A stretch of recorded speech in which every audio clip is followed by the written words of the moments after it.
आप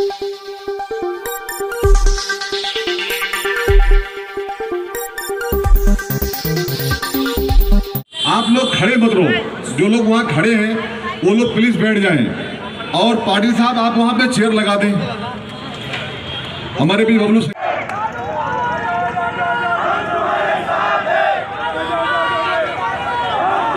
ठाकरे आकर के हमारे शहर के बारे में, जिस शहर ने हमेशा गंगा जमुना की तहजीब के तहत हिंदू मुस्लिम को लेकर चलने का काम किया है, मुस्लिम हिंदू भाई को लेकर चलने का काम किया है, वो चाहे 92 का फसाद हो। मैं एक बात बड़ी जिम्मेदारी के साथ कहना चाहता हूं कि बुमरा कौसा हमने ये चीज को देखा है कलवा के अंदर कि कभी यहां पे हिंदू मुस्लिम की बात नहीं की गई है। यहां पे भाई भाई की तरह एक दूसरे की देखभाल की गई है, उसकी खिदमत की गई है। और जिसकी कहानी खत्म हो गई महाराष्ट्र में, उसकी बात क्यों करने का हमको, जिसके पास एक कोई कॉर्पोरेटर्स नहीं है उसकी बात क्यों करना है? उसका तो काम है फसादात को फैलाना। हिंदू मुस्लिम की बात करके उत्तर भारतीयों की बात करने के लिए वो आते हैं। मैं उन्हें पूछना चाहता हूं, बड़ी जिम्मेदारी के साथ पूछना चाहता हूं कि आज मुंबई को संवारने में मैं ऐसा नहीं कहता हूं कि महाराष्ट्र के लोगों की मेहनत नहीं है, लेकिन मुंबई को मुंबई बनाने में, महाराष्ट्र में आकर के बिल्डिंगों के अंदर काम करने के लिए, बिल्डिंगों खड़ी करने के लिए, यहां पे आकर के हम सब की खिदमत करने के लिए उत्तर भारतीयों का भी बहुत बड़ा योगदान है। राज ठाकरे साहब, इसको मत भूलो। और तुम्हारे कहने से हम आपस में हमारे रिश्ते को खराब नहीं करेंगे। तुम्हारा यही काम है, इसके लिए तुम्हारी राजनीति खत्म हो चुकी है, तुम खत्म हो गए हो। तो मैं कहना चाहता हूं, उनकी बात ना करते हुए हमें हमारे काम की बात करना चाहिए। मैं अगले हमारे मेहमान को दावत देता हूं, हमारी बेटी मर्जिया शानू पठान को मैं बाइक पे आने की दावत देता हूं। दोस्तों, एक जोरदार तालियों के साथ हमारे बीच मर्जिया शानू पठान। 80 करोड़ लोगों को 5 किलो राशन पे क्यों रखे हो? अरे बड़ा मनमोहन सिंह कि 25 करोड़ लोगों को गरीबी रेखा से बाहर निकालने वाला प्रधानमंत्री। यहाँ हमारी बहनें बैठी है ना, खास करके मैं महाराष्ट्रियन मुसलमानों के अंदर भी मंगलसूत्र का रवाज शुरू हो चुका है।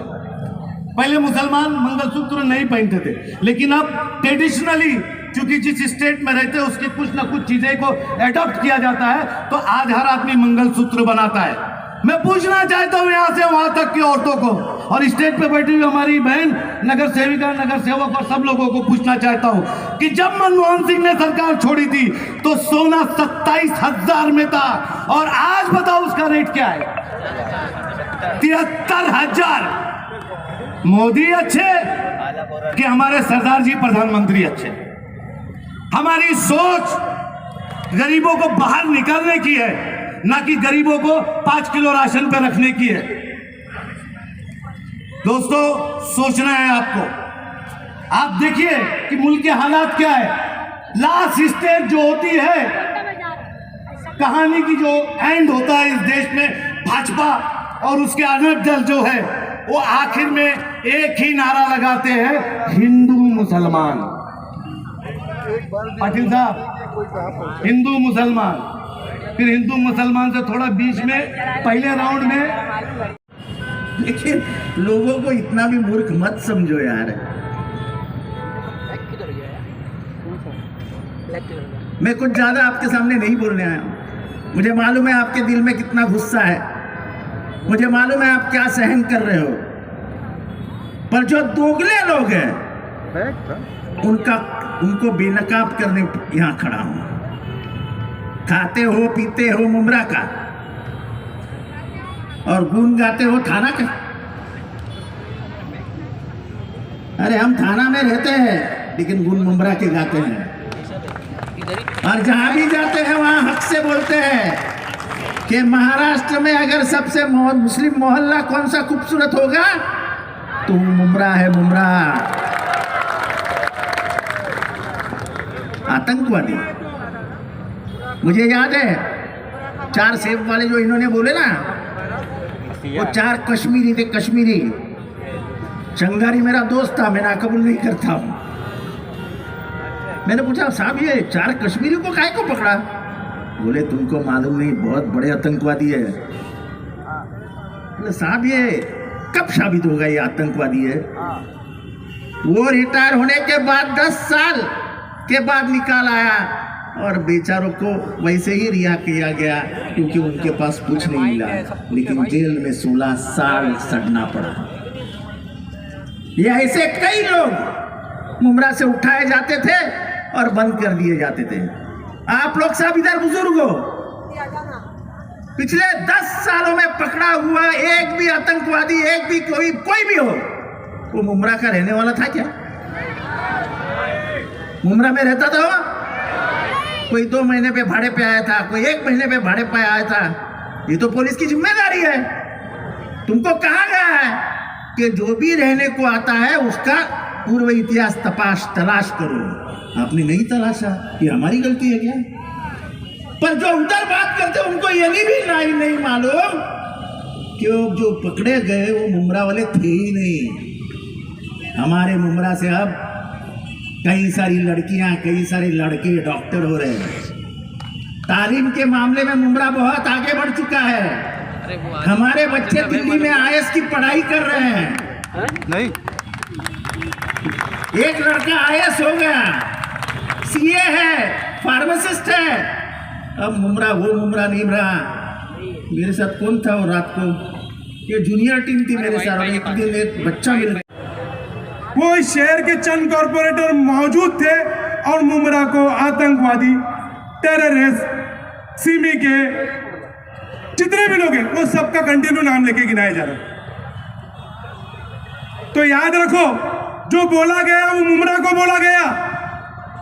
अगर कुछ लोग सोचते होंगे कि मुसलमान को बोला गया तो गलतफहमी में मत रहो। मुमरा को बोला गया, और अगर मुमरा को बोला गया तो जितने मुसलमान हैं उनकी बेटियों को रिश्ता आता है उनके लिए भी तकलीफ है, और जितने हिंदू हैं उनकी बेटियों को रिश्ता आता है उनके लिए भी तकलीफ है। जब लोग 20% लोग उनकी बात का यकीन मानेंगे कि मुमरा में क्रिमिनल लोग, आतंकवादी रहते हैं, तो हमारे हिंदू, मुस्लिम, सिख, ईसाई, क्रिश्चियन लोगों को रिश्ता आएगा तो क्या होगा? वो 20% लोग बोलेंगे नहीं रे, ते मुमरा तो आतंकवादी का अड्डा है, क्रिमिनल अड्डा है। सवाल है, उस सवालों पे हमारे प्रधानमंत्री कुछ नहीं बोलते। अभी प्रधानमंत्री केवल 4 मुद्दों में उलझे हुए हैं। पहला है मंदिर, दूसरा है मस्जिद, तीसरा है मुसलमान, और चौथा जो है वो है मंगलसूत्र। लेकिन आप सभी को पता है, मंदिर मस्जिद के झगड़े लगवाते हैं ये लोग क्योंकि उन्हें वोट चाहिए। आप मुझे बताओ, हमारे आवाम में, हमारे पूरे हिंदुस्तान में, हमारे भारतवर्ष में ना हिंदू खतरे में है, ना मुसलमान खतरे में है। अभी खतरे में भाजपा और गद्दार है कि नहीं? अगर वो खतरे में है तो उनको अभी डालना पड़ेगा नीचे और हमें ऊपर खड़ा रहना पड़ेगा। हम खड़े रहेंगे कि नहीं रहेंगे? हम हमारी लोकतंत्र के लिए, हमारा संविधान बचाने के लिए हम आगे आएंगे कि नहीं आएंगे? वो खुद को बोलते हैं मैं तो फकीर आदमी हूँ, झोला लेके चला जाऊंगा। जनाब, ऐसे कैसे चले जाओगे? अभी तो हम आपका झोला भी देखेंगे। झोले में आपने PM केयर फंड का पैसा डाला हुआ है, आपने उस झोले में उसी के हिसाब से इलेक्टोरल बॉन्ड का पैसा डाला हुआ है, आपने उसी झोले में हम गरीबों का खून चूस चूस के जो पैसा इकट्ठा किया है वो डाला है। जनाब, हिसाब तो देना पड़ेगा। झोला लेके आप ऐसा ही नहीं जा पाओगे। और रही बात गद्दारों की, शिवसेना, इन 4 अक्षरों पर ये लोग खड़े हुए। हिंदू हृदय सम्राट शिवसेना प्रमुख बाला साहेब ठाकरे जी थे, तब ये सब लोग औकात में थे। केवल यहाँ से नगर सेवक, केवल यहाँ से आमदार चुन के आए। लेकिन 2012 के बाद 2014 में ये गद्दार यहाँ से मिनिस्टर बने, गद्दार का लड़का यहाँ से खासदार बना। अभी ये गद्दारी नहीं चलेगी, ये गद्दारी हम नहीं सहेंगे। आप सभी को पता है, कोविड काल में शिवसेना पक्ष प्रमुख माननीय उद्धव जी ने जो काम किया है, किसी भी तरह का भेद उन्होंने किया क्या? सभी आवाम को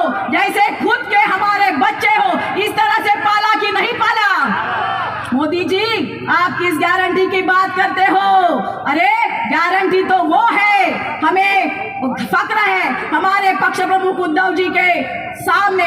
इसलिए फक्र है क्योंकि उद्धव साहब के पास मुख्यमंत्री बनने का 0% अनुभव था, लेकिन इस 0% अनुभव के साथ उन्होंने कोविड काल में हमारे पूरी आवाम को 100% जीने जगने का, और जहां पे हम लोग खड़े हैं वहां पे अच्छी तरह से सुकून से रहे, इस पर्यंत 100% गारंटी जिन्होंने दी उनका नाम है उद्धव बाला साहेब ठाकरे। मुझे बताओ आप मशाल के साथ हो कि नहीं? अगर आप ये मुंब्रा की तमाम आवाम को ये ज्योति ठाकरे यहाँ से आह्वान करती है, अगर हम मशाल के साथ हैं तो हमारे हाथ ऊपर होने चाहिए।